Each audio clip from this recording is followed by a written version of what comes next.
L'année 1923 est pour l'Allemagne d'après-guerre, année terrible. Les conséquences de la guerre y déchaînent une crise sans précédent dans un pays capitaliste avancé. Le malaise économique qui règne depuis 2 ans se transforme en un véritable bouleversement social et politique à la suite de la décision française d'occuper la Ruhr en janvier 1923. Le problème des réparations et les puissances. L'article 231 du traité de Versailles prévoyait le paiement de réparations par l'Allemagne. Cette question allait rapidement devenir l'enjeu de la bataille entre les anciens vainqueurs. Dès 1919, Anglais, Américains et Français s'affrontent au sein de la commission des réparations, et les conférences interalliées se succèdent, cependant que la diplomatie allemande s'efforce de tirer parti de ses lenteurs. En juillet 1920, la conférence de Spa fixe la répartition entre alliés des sommes à percevoir et décide du principe de règlement forfaitaire. En janvier 1921, la conférence de Paris décide le versement de 42 annuités, les unes de taux fixes, les autres proportionnelles aux produits des exportations allemandes. La première conférence de l'ordre décide, à titre de représailles pour le non-paiement d'une échéance de 20 millions de Mark-Francs, l'occupation de Düsseldorf et Duisbourg. La deuxième, en mai 1921, fixe à 132 milliards de Mark-Francs, compte tenu du remplacement des valeurs détruites, le montant de la dette allemande, en annuité fixe de 2 milliards de Mark-Francs, majoré d'une indemnité variable égale à 26% du montant des exportations allemandes. Dès juillet 1923, le gouvernement allemand plaide pour un moratoire, que le gouvernement français est bien décidé à refuser. Le 10 janvier 1923, malgré les alliés et l'indignation de l'opinion européenne, le gouvernement Poincaré donne au général de Gaulle l'ordre d'occuper militairement la Ruhr, sous le prétexte de saisir un gage productif. Les désaccords entre puissances alliées ne relèvent ni de conceptions différentes de la paix ou de la morale politique, ni de divergences quant aux perspectives de l'avenir de l'Allemagne. Les industriels français veulent se faire dédommager de la ruine des installations du Nord, alimenter les fonderies acquises en Lorraine. L'industrie allemande, qui a perdu les 3/4 du bassin de Haute-Silésie, doit fournir à la France d'énormes quantités de charbon au titre des réparations. L'industrie charbonnière britannique est menacée par les livraisons de l'Allemagne, qui réduisent de moitié ses exportations vers la France. Les sidérurgistes français tiennent particulièrement à la fourniture de coke métallurgique de la Ruhr. L'industrie lourde allemande manque de minerais, surtout après la perte du gisement lorrais. La possibilité d'une alliance entre industries lourdes françaises et allemandes, la formation d'un trust franco-allemand pourrait signifier l'expulsion de la Grande-Bretagne du marché européen et la perte d'importants débouchés pour les produits de sa métallurgie. C'est à réaliser cet objectif que travaillent les intérêts représentés par les 2 grandes banques françaises, Union parisienne et Banque de Paris et des Pays-Bas, et la Société Générale belge. Raymond Poincaré est l'homme politique de cette opération d'envergure, qui compte des partisans résolus à tous les leviers de commande. Depuis 1919, les autorités françaises d'occupation en Allemagne, Tirard, président de la Haute Commission interalliée en Rhénanie, le général de Metz, commandant les forces du Palatinat, s'emploie à encourager en Rhénanie un mouvement séparatiste, faute de pouvoir véritablement coloniser l'Allemagne, comme le disent nationalistes et communistes au Sauge à Paris à la morcelée.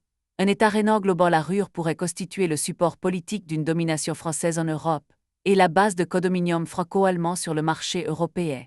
Les États-Unis s'opposent résolument à ces plans, au nom de la nécessité de sauver l'Allemagne. Ils ont tenté d'amener le gouvernement français à consentir une diminution des sommes dues au titre des réparations, à renoncer à un morcellement de l'Allemagne. Les capitalistes américains se déclarent prêts à fournir à l'Allemagne les capitaux nécessaires à son relèvement économique, et du coup au paiement des réparations. Ainsi que le note Eugène Varga, les États-Unis sont l'unique pays du monde qui, malgré une situation normale, manque de main-d'œuvre industrielle, l'unique pays capable de nourrir le prolétariat allemand industriel. En lui donnant des matières premières à travailler en Allemagne même, la Grande-Bretagne s'aligne en définitive sur les États-Unis, dont la pression est seule capable d'écarter l'éventualité qu'elle redoute le plus. Comme l'écrit Varga, en face du système continental impérialiste français se dresse chaque jour plus compact le système du marché mondial anglo-américain. À la fin de 1922, le gouvernement Poincaré présente un plan de règlement. Il prévoit la stabilisation du Mark, dont la dévaluation continuelle est un moyen pour l'Allemagne d'esquiver le fardeau, des mesures pour équilibrer le budget, des mesures contre la fuite des capitaux et l'accumulation des devises étrangères.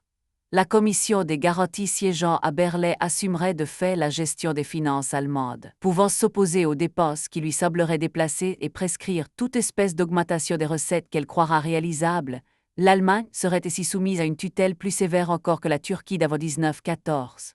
Par-dessus le marché, le gouvernement français refusant tout moratoire de plus de 2 ans et, de façon générale, tout moratoire sur les frais d'entretien de l'armée d'occupation et les livraisons en nature, revendique des garanties. surveillance de la production charbonnière et de l'exécution des livraisons par une commission interalliée siégeant à Essen, remise de dépôts de garantie en devises étrangères, réquisition des réserves. La résistance passive.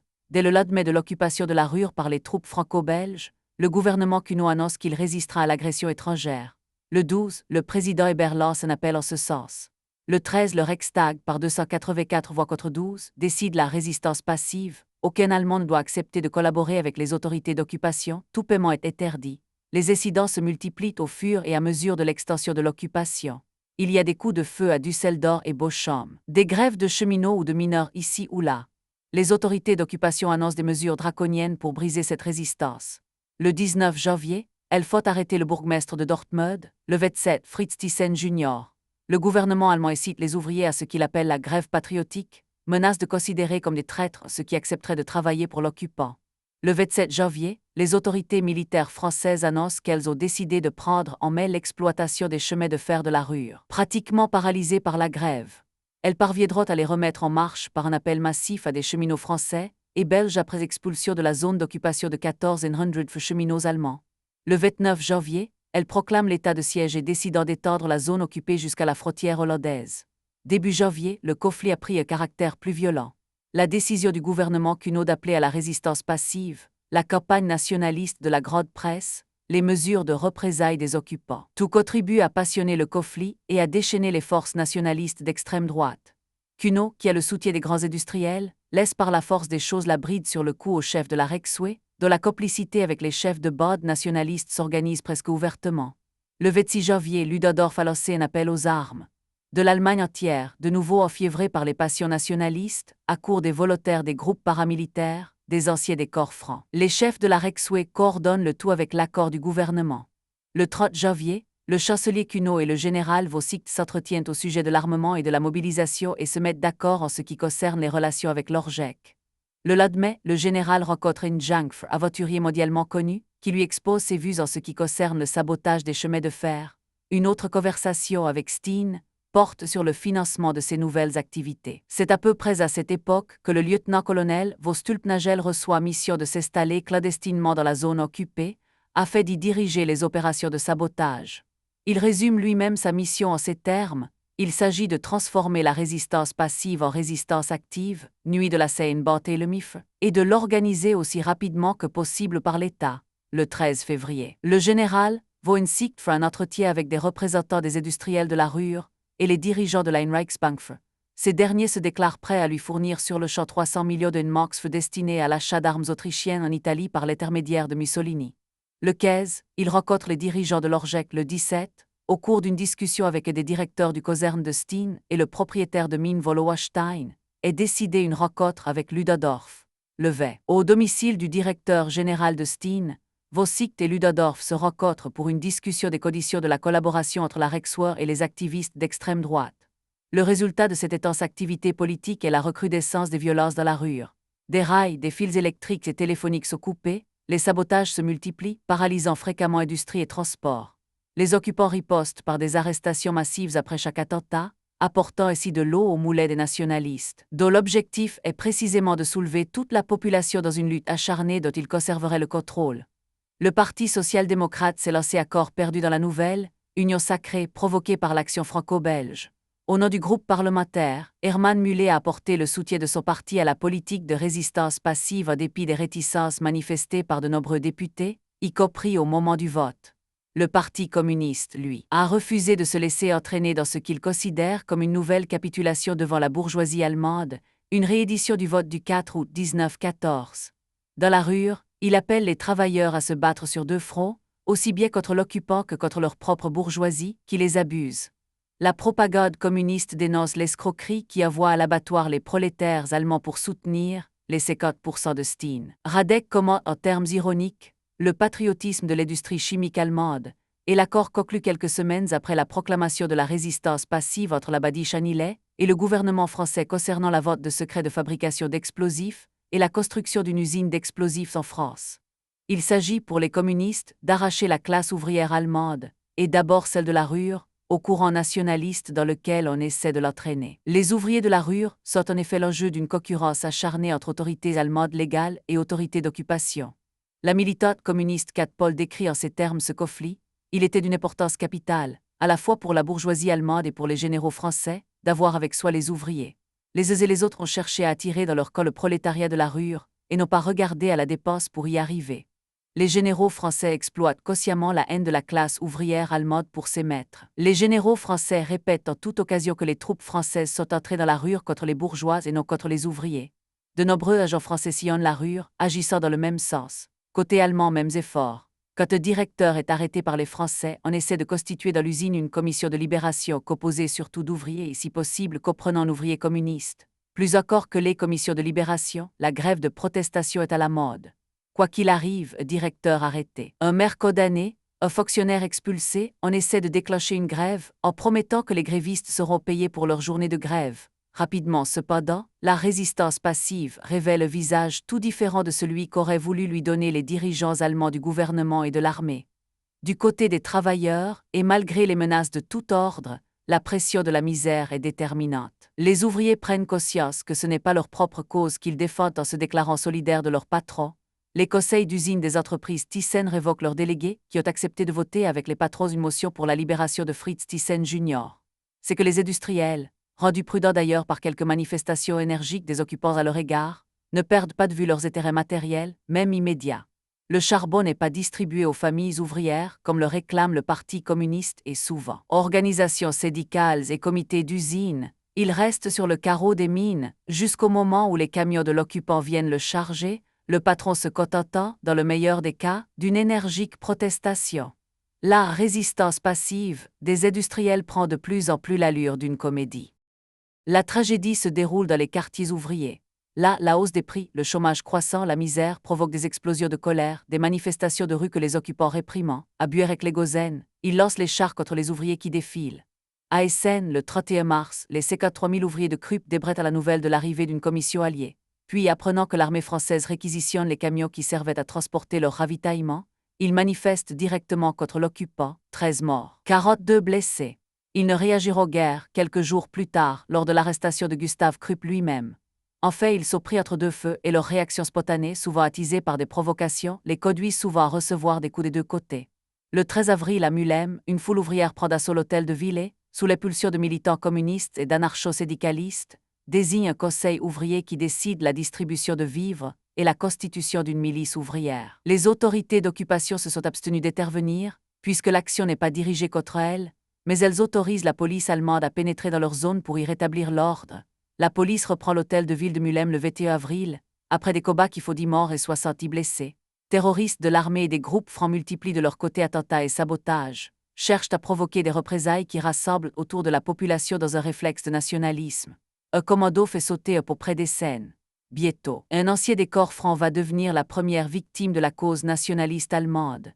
Le Hochschlachte, accusé d'avoir fait sauter des rails de chemin de fer près de Düsseldorf, est arrêté par les autorités françaises, traduit devant un tribunal militaire français, condamné à mort et fusillé.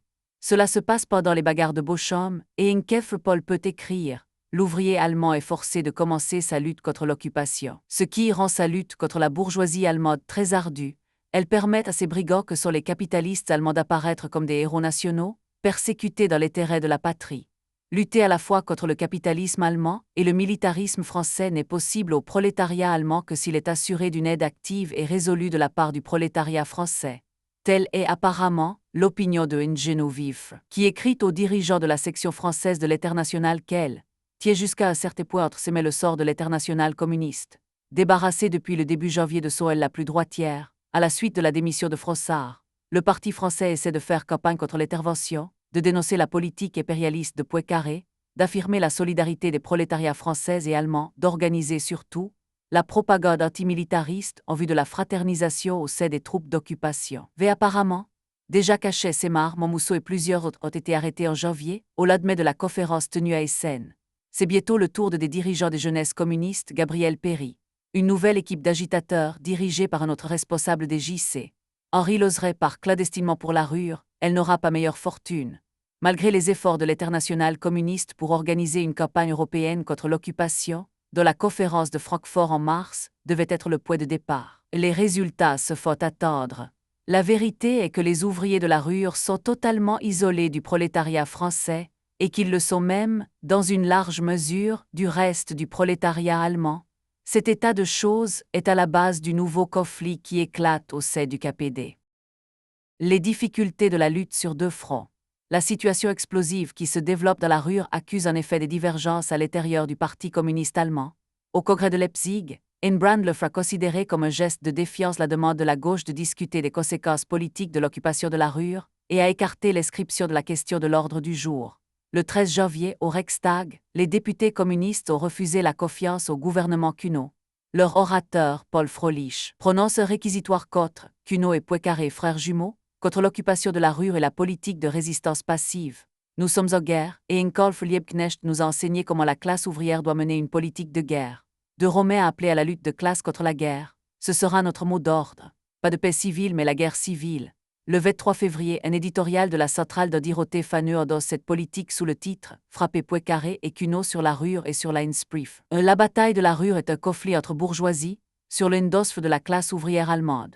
La difficulté est grande pourtant d'appliquer dans la Ruhr la politique de lutte contre Poincaré sans se confondre avec la résistance passive ou active, et la lutte contre Cuno sans tomber dans le jeu de certains éléments syndicalistes qui profitent de l'occupation française et des facilités qu'elle leur offre pour pratiquer une politique ambiguë. Au lendemain du massacre d'Essen, Dorothée Faneux titre « Des prolétaires assassinés à Essen ». Les ouvriers de Krupp, victimes du militarisme français et des provocations nationalistes allemandes.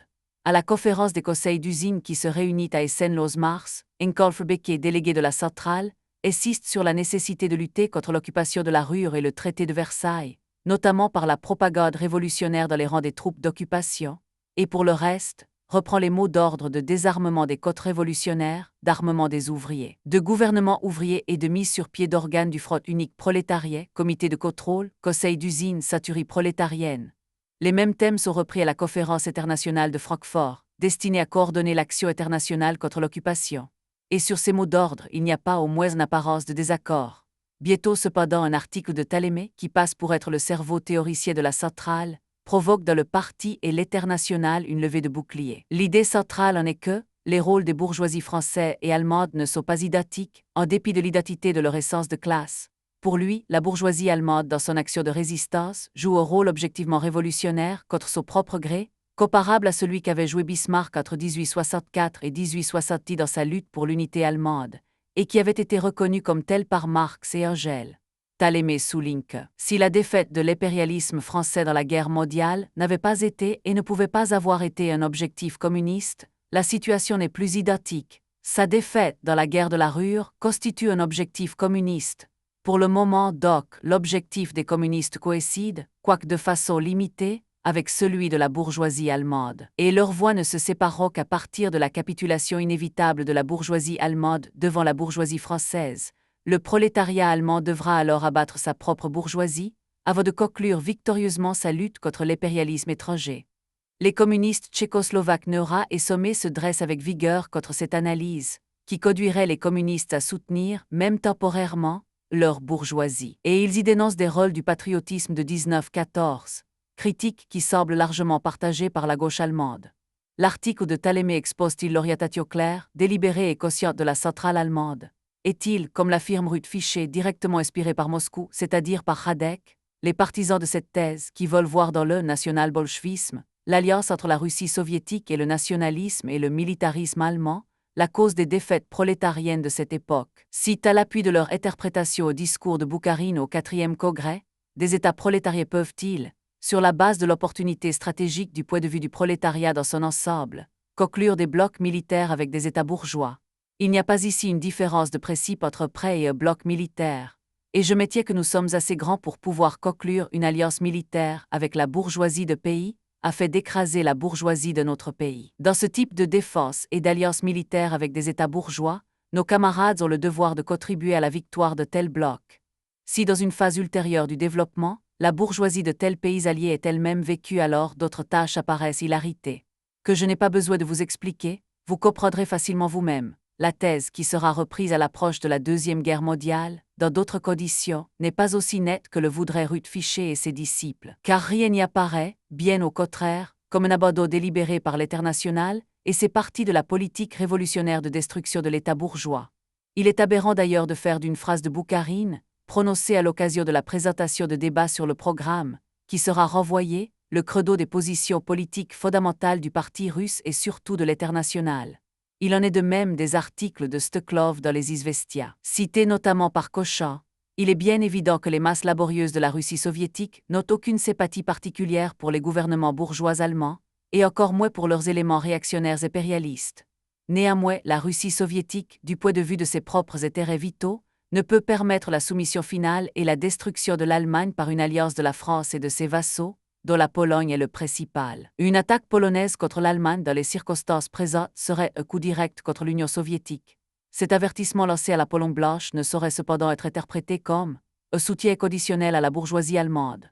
L'auteur de cet éditorial prend d'ailleurs soin de distinguer entre les nécessités diplomatiques et militaires de l'État soviétique et les sympathies des masses laborieuses, preuve que les dirigeants russes à cette date n'identifient pas les alliés de la Russie soviétique à des alliés du prolétariat mondial. De Romain n'est pas impossible que Talémé, en écrivant son article, ait eu la préoccupation normale pour tout militant communiste de chercher, dans la situation donnée, une ligne de défense de la Russie soviétique. Mais nous pensons plutôt que, devant la passion nationaliste qui sévissait dans la rue, il a cherché, aux côtes du parti, une explication théorique plausible à cette vague qui apportait des prolétaires par ailleurs conscients. Il cherche aussi, sans doute, à souligner la lenteur du développement révolutionnaire en Allemagne et le caractère néfaste de la politique des gauchistes, toujours à la recherche de raccourcis pour transformer la situation en crise révolutionnaire. La première conséquence de l'occupation de la Ruhr et de l'isolement des travailleurs de cette région est d'ouvrir une nouvelle crise au sein du Parti communiste allemand. En quelques semaines, elle fait exploser à nouveau toutes les divergences exprimées au cours de la période antérieure. Succès du Front unique en Saxe. Le 10 janvier, le gouvernement social-démocrate de Saxe est tombé, et cette chute a fourni au KPD l'occasion d'une vigoureuse campagne en faveur du Front unique et du gouvernement ouvrier. Les dirigeants social-démocrates saxons sont pour la plupart partisans d'une alliance parlementaire avec la fraction démocrate au Landtag, mais certains éléments de gauche se prononcent pour une alliance avec les communistes, qui leur donnerait la majorité absolue. Le KPD organise systématiquement dans les localités et les entreprises des assemblées ouvrières qui débattent contradictoirement du problème gouvernemental et se prononcent généralement par une majorité plus large que le nombre des communistes présents. Pour la formation immédiate en Saxe de gouvernements ouvriers de coalition, les orateurs communistes se présentent en même temps dans les meetings social-démocrates et y demandent un temps de parole pour développer les propositions de leur parti. Ils rallient chaque fois un nombre de voix important. Sous la poussée de sa gauche, l'exécutif social-démocrate saxon doit concéder la convocation de congrès extraordinaire qui se tient le 4 mars. L'avant-veille, Dorothée Faneux a publié le texte de programme ouvrier proposé par le KPD au SPD de Saxe, lequel comporte notamment la confiscation sans indemnité des biens de l'ancienne famille royale, l'organisation de l'armement des ouvriers, l'épuration de la justice, de la police et de l'administration, des mesures sévères contre les organisations contre-révolutionnaires, la convocation de congrès des conseils d'usine, l'élargissement des droits des comités, la saisie des entreprises qui ne fonctionnent pas, l'établissement d'un emprunt forcé, le contrôle des prix par des comités élus. Bien que Dittmann ait appuyé les dirigeants de droite, la gauche l'emporte et le Congrès, par 93 voix contre 32, décide de refuser toute coalition avec les démocrates et de confier à une commission des 9, présidée par Georg Gropp, la conduite des négociations avec le KPD. Les communistes réitèrent alors les propositions faites à l'ancienne direction social-démocrate: armement des ouvriers, contrôle des comités d'usine sur toutes les activités, dissolution du Landtag et convocation de congrès des comités d'usine. Les dirigeants social-démocrates de gauche ne se décident pas plus que leurs prédécesseurs à accepter ce pas vers la soviétisation de la Saxe qui constituerait la convocation du congrès des comités d'usine par le gouvernement. Désireux de ne pas couper les ponts, les communistes renoncent alors à leur revendication de dissolution du Landtag et de convocation du Congrès, et se déclarent prêts à soutenir au Landtag un gouvernement social-démocrate homogène qui ne comprendrait pas Buck et qui s'engagerait à autoriser la création d'organismes ouvriers d'autodéfense, à organiser des chambres du travail consultatives dans lesquelles les comités d'usine seraient représentés, et enfin amnistier les prisonniers politiques. Le 19 mars 1923, une conférence élargie des social-démocrates saxons accepte ces propositions et le même jour, malgré l'opposition des représentants de Leipzig, les communistes font de même. Le 21 mars est constitué un nouveau gouvernement, présidé par Erich Tseigné, avec Liebmann à l'intérieur et Gropp au travail. Le Landtag l'investit avec les voix communistes. Au nom des communistes saxons, Paul Butcher salue dans cette élection au pas en avant vers la formation du gouvernement ouvrier et vers l'armement du prolétariat. Les députés bourgeois quittent le Landtag en signe de protestation contre ce qu'ils appellent le « programme bolchevique » du gouvernement Tseigné, à propos duquel la grande presse engage dans tout le Reich une vaste campagne hostile. Le 22 mars, le bureau politique du KPD approuve les décisions des communistes saxons et décide de lancer à son tour dans tout le pays une campagne pour faire connaître les événements de Saxe. Mais le 30, Dorothée Faneux publie des résolutions de Berlay et de Berlay-Brandebourg critiquant comme opportuniste la politique suivie en Saxe et la réponse du Vorstand saxon.